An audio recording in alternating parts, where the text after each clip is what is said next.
শুভ সকাল বন্ধুরা, কেমন আছো তোমরা? আশা করি তোমরা সবাই ভালো আছো, সুস্থ আছো। আমিও ভালো আছি, সুস্থ আছি। আজকে নতুন দিনের ভিডিওটা তো আজকে এইখান থেকে স্টার্ট করলাম। তো সকালে সব কাজ কমপ্লিট করে এবার ঘর পরিষ্কার করতে চলে আসছি রোজের মতনই। ঘরটাকে ভালো করে ঝাড়ু দিয়ে নিলাম, আর সেই সবাইয়ের মতনই একা হাতের কাজ। তো ওইদিকে ঘর ঝাড়ু দিয়ে চলে আসছি আজকে চুলার ঘুগনি বানাবো। তো একটু করে চুলা ভিজিয়েছি, কারণ আমি এত ভালোবাসি না চুলার ঘুগনি, তো ছেলের জন্য বানিয়েছি আর কি। আর আজকে ছিল নিরামিষ, সেই জন্য কোনো পেঁয়াজ টেয়াজ দিইনি, একদম সিম্পলভাবে বানিয়েছি। একটু টমেটো সস দিয়ে, জিরের গুঁড়ো, ধনিয়া গুঁড়ো দিয়ে, মানে পেঁয়াজ ছাড়া, পেঁয়াজ দিইনি আজকে। তো সিম্পলভাবে শিবমের জন্য একটুখানি ঘুগনি বানিয়ে নিলাম। আর এদিকে ঘুগনি বানানো এদিকে হচ্ছে, তা ভাবলাম না, এদিকে ঘুগনি বসিয়ে দিয়েছি, স্টিম কমিয়ে রেখে দিলাম। আর এদিকে বাসনগুলা মেজে নিয়েছি, চা খেয়েছিলাম, চায়ের বাসনগুলো পড়ে রয়েছে। এইভাবে যদি এক হাতে সব কাজ না করি তাহলে হয়ও না, তাই না বন্ধুরা? যে বলে না, আমরা দুর্গা প্রতিমার মতন সব, মানে এক হাতে সময় 10টা হাতেও ইউজ করতে হয়, তো সেরকমই আর কি। তো এক হাতে সব কাজ করে নিই। তো এদিকে ঘুগনি বানানো হয়ে গেল, আর এদিকে রুটি বসিয়ে দিয়েছি। আর তোমাদের এত ভালোবাসা পাচ্ছি, আর কি বলবো বন্ধুরা, বলো তো। তোমাদের সবার কথাই বলছি, আমার ইউটিউব চ্যানেলের আমার সব ফ্যামিলি যে আমার সাবস্ক্রাইব রয়েছে, এত সুন্দর সুন্দর কমেন্ট করো। তাদের মানে সুন্দর সুন্দর কমেন্ট দেখে না আমি প্রত্যেক দিন ভাবি আজকে ভিডিও দেব না, আজকে ভিডিও বানাবো না। কিন্তু তোমাদের সেই কমেন্ট দেখে, কমেন্টের মানে লোভে আমি যে ভিডিও করতে চলে আসি রোজ সকালবেলা। যেটাই হয়, যেরকমই হয়, আমি ভিডিও বানিয়ে নিই। তারপরে যে সুন্দর বড় ফুলটা ফুটেছে, তোমাদেরকে সেটা শেয়ার করে নিলাম।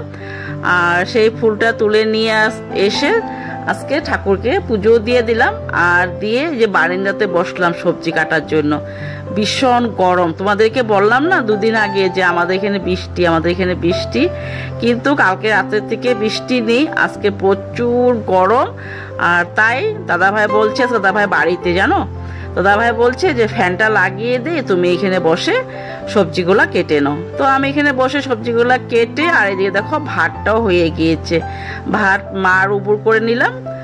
আর এদিকে সবজিগুলা ধুয়ে ভালো করে পরিষ্কার করে আমি পরে রান্না করে দেবো। আজকে একদম সিম্পল রান্না করব, জানো, এত গরম, তার মধ্যে নিরামিষ, আর সিম্পলই আজকে খাবো।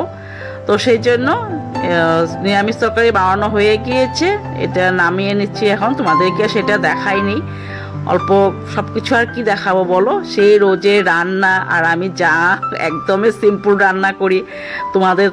তোমাদের মতন তো এত ভালো করে রাঁধতেও পারি না। তোমরা দেখি সবাই কি সুন্দর করে রান্না করো, সবাইকে দেখি খুব সুন্দর করে রান্না করো, কিন্তু আমি সেমন আর রান্না করতে পারি না। আর সত্যি কথা বলতে কি বলো তো, আমাদের বাড়িতে তেমন লোক নেই, তোমরা জানো। দাদা ভাই রয়েছে আর শিবম।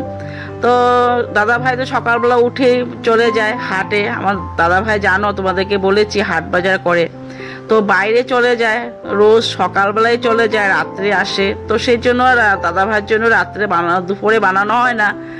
তো সেই জন্য আমি আরও আমার ছেলে খাই। তো সিম্পলভাবেই রান্না করি আর কি, এরকম বেশি কিছু রান্না করি না। তো যাই হোক, তোমাদের সাথে কথা বলতে বলতে এই যে পনির তরকারিটা আমার রান্না প্রায় হয়ে গিয়েছে। মশলা দিয়ে নিয়েছি, মশলাটাকে সাঁতলিয়ে ভালো করে তারপরে আলু দিয়ে সাঁতলিয়ে নেব। আর এইভাবেই আমি পনির রান্না করি। অনেকে দেখি অনেক রকমের, অনেক টাইপের রান্না করে, কিন্তু আমি সত্যি কথা বলতে কি বলো, আমরা মধ্যবিত্ত মেয়ে লোক, মধ্যবিত্ত বাড়ির মানুষ আমরা, তো সেমন হাইফাই করে আমরা রান্না করি না। একদম সিম্পলভাবে যা বাড়িতে থাকে সেইভাবেই কিন্তু পনির রান্না করি। কখনো রান্না করি যেরকম সর্ষা দিয়ে, ভাপা পোস্ত দিয়ে, এরকম রান্না করি, কিন্তু বেশিরভাগ কিন্তু আমি আলু দিয়ে রান্না করি। তো যাই হোক, দেখো আমার পনির তরকারিটা কমপ্লিট হয়ে গিয়েছে রান্না। গরম মশলা দিয়ে দিলাম রোজের মতনই। রান্না সব কমপ্লিট করে দাদা ভাইকে ভাত দিয়ে দিয়েছি। আর এদিকে আমি যে আজকে তোমাদের দিকে দেখালাম যে অনেক কাপড় ধুয়েছি, তো অম্মাবচি ছেড়ে দিয়েছে, সেই জন্য সব ধোয়া পাকলা করতে হয়। তো সেই জন্য আজকে আমি ঠাকুরের আসন থেকে আরম্ভ করে সারা বিছনা পর্দা সব যা ছিল, দাদা ভাইও সাথে আমার হেল্প করেছে, সব ধুয়ে। আর এদিকে আমি দাদাভাইকে ভাত দিয়ে আমি বসিয়ে দিয়েছি। তাহলে বন্ধুরা, খাওয়া দাওয়া করে রেস্ট করে এই যে শাড়িটারি পরে রেডি হয়ে নিয়েছি। আর রান্নাবাড়া সব দেখিয়ে নিলাম, সব কাজ কমপ্লিট করে একটু এখন বেরিয়ে যাচ্ছি রথযাত্রা। আজকে তো রথযাত্রা, আর ভিডিওটা হয়তো তোমাদের 2 দিন পরে পৌঁছবে।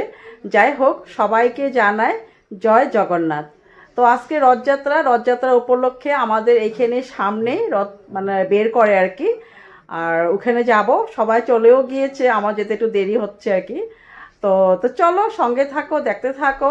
আর আজকে ভিডিওটা তোমরা আজকে তোমাদেরকে আর দেবো না, কালকে দেবো ভিডিওতে। তো আজকের মতো ভিডিওটা এখানে রাখলাম। যদি তোমাদের ভালো লেগে থাকে তাহলে প্লিজ আমার চ্যানেলটাকে লাইক, শেয়ার, সাবস্ক্রাইব করে দিও। তাহলে কালকে রথযাত্রার ভিডিওটা তোমাদেরকে দিয়ে দেবো। তাহলে সবাই ভালো থাকো, সুস্থ থাকো, সাবধানে থাকো। তো বাই বাই।